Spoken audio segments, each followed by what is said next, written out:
Good morning, my name is Christina and I work at Tenenbaum, and today I thought we could talk about the Cartier Tank watch. Louis Cartier actually invented this watch in the teens, the 19 teens, because in World War I, he was inspired by literally a tank. So he created this watch. It's a little bit more rectangular.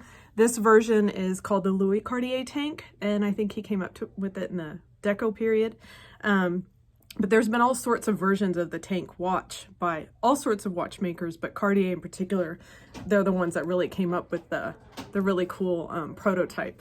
So you have this one, you have what they call their Tank Chinoise, which is the Chinese version, or Chinese inspired by the culture.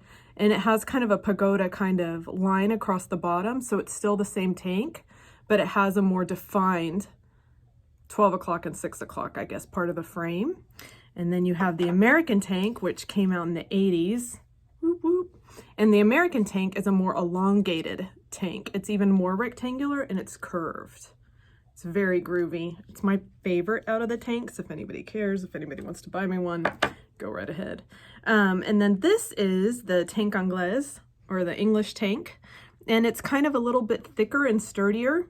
It's also more recent.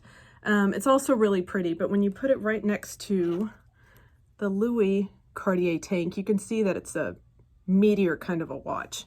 Of course, these aren't all exactly the same. I would love to have 10 tanks, exactly the same strap, all in 18 karat yellow and all in like the medium size to show you, but we're estate dealers. It doesn't work that way.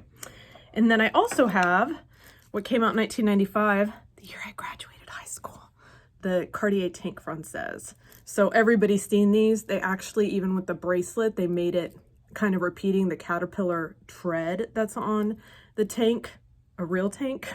And so it's really cool. This has been a super successful watch for Cartier, and I think it's sportier, but it still retains that elegance. And this is kind of an unusual one. It's an anomaly. You don't see it as often, but everybody knows what it is. If you really like Cartiers, if you really like tanks, it's the basculante. Probably not saying it right. I say it with Spanish because, you know, that's what I am. But you pop the top off, and the idea was you could rotate the crystal, put it in the back, and then tuck it away again. So if you were doing something that the crystal could be exposed and you didn't want it to be, like let's say you're playing tennis and you wanted to hide your crystal so you didn't have to worry about it getting broken, you would pop it around. Dun, dun, dun, dun. And then it clicks back. So it's really cool. Jaeger-LeCoultre has a version of this called the Reverso, and watch people know what it is. Theirs goes side to side.